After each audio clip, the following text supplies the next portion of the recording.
bruh, bruh, bruh. Well, hey there, everybody. So, this is going to be a little light snack of a review, just because the game that I'm reviewing is fairly short, at least the way I play it. So, this is an Atari 2600 game, and sometimes with these Atari 2600 games, they are very simple, and there's very little to say, especially when I don't have nostalgia for the game in question. The game in question is Star Voyager, which was made by iMagic, released in 1982. Yeah, there we go, 1982. So the thing about this game is that it wishes that it was Star Raiders. Star Raiders was a killer app, and one of the very first, like, ooh, I can't just have an Atari 2600, I need an Atari 8-bit home computer so that I could play Star Raiders, because Star Raiders, if you've never played it, it is an incredible feat of video game design, especially for that era, because you are warping across vast sectors of space to fight enemies, and then you have to refuel your ship, and you have to protect your spaceports. It's a whole thing. And there are so many things to do in Star Raiders. It's a very vast, impressive game. And I have poured hours and hours and hours into it over my life. And then there's this one, Star Voyager. Now, don't get me wrong.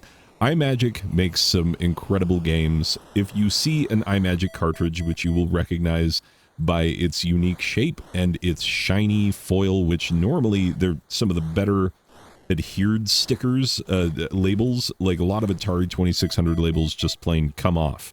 If you live in a hot state like I do, that happens all the time. You got a lot of double stick tape holding your Atari labels in place. Anyway, these are some of the better ones out there, and they are foil, and they look cool, which is nice, easy to identify. And normally, iMagic puts out quality. And it's not to say that this game isn't quality. It's just, it's obvious what it's trying to be, because the enemies and the way that their shots look, and the way that your shots look, and the way that your sights look, it is very much Star Raiders. It's obviously Star Raiders. Anyone who's played Star Raiders is like, oh, this is like knockoff Star Raiders. And it is, because it's not as big of a game. It's just not. You have very little control, because Star Raiders, there's a lot of strategy, as well as space flight and maneuvering and dogfighting, and yeah, tons of cool stuff in Star Raiders. Again, if you've never played it, you should. But when it comes to this particular game, like not as much going on, because all you do is shoot the enemies and shoot their projectiles that they are shooting at you, or dodge them, which is a lot harder. And then once you have shot enough of them, then a portal will appear, and you have to make it through the portal in time. Otherwise, because you will hear, they say it's an overture or a fanfare. What do they say? Because I actually read the manual on this one, because I wanted to make sure. Yes, a musical overture sounds when a star portal is near. And that's that shiny square object in the middle of the screen. You go through the star portal, and it warps you to the next area, where you do the exact same thing. Just the space combat part of Star Raiders, except for this doesn't control as well as Star Raiders does. Because Star Raiders, yes, the enemies are dodgy, and there are, in Star Raiders, there are more, sorry, there is no point of this review that I'm not going to be comparing it to Star Raiders, because it put itself in this position. You know, like, if you're Gianna Sisters, you can't not get compared to Mario Bros. That's just the way it is. If you are being a knockoff version, then you absolutely, it's like that one, the Pac-Man on the Vectrex, where you're a vacuum cleaner. Is it Clean Sweep? I might be remembering the game wrong, but it's basically Pac-Man on the Vectrex. And so you can't not be compared to whatever game you are knocking off. I could have given a bajillion other examples of that, but I chose the one on the Vectrex because it's contemporary, and because there's less of a chance that you will have played it. That makes it relatable. I don't know what I'm doing here. Anyway, but yes, you can't not compare it to the game that it's obviously trying to be, and this game is obviously trying to be Star Raiders. So, The controls are not as tight as Star Raiders because it is so hard to get those enemies lined up. And granted, enemies are difficult to line up in Star Raiders, but they move in regular, predictable ways, and you can get good. You know, for this one, I have yet to figure out the trick to getting good at it.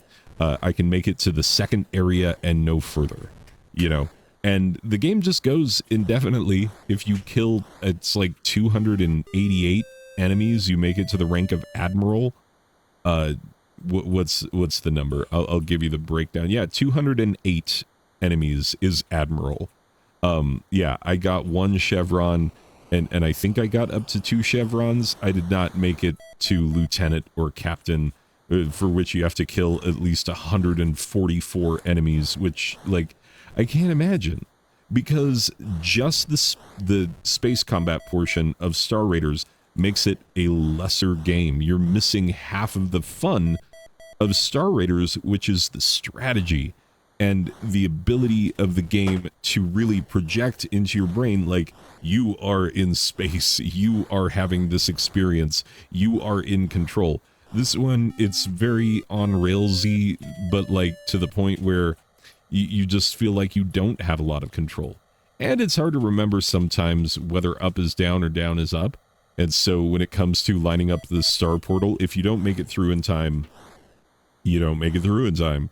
And so they just spawn more enemies, and then you got to fight more bad guys for no reason.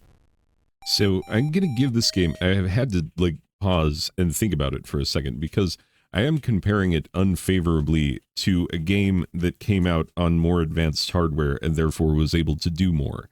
I have to remember this is an Atari 2600 game, and as such, it's okay. Like, it's okay as a game. It can't not remind me of a second-rate Star Raiders, but whatever.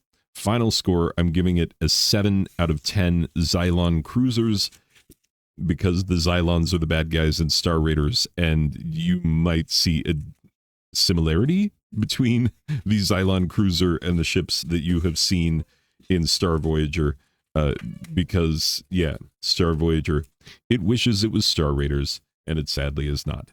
Anyway, people, that's going to do it for this one. I will see you in the next one. Okay, bye.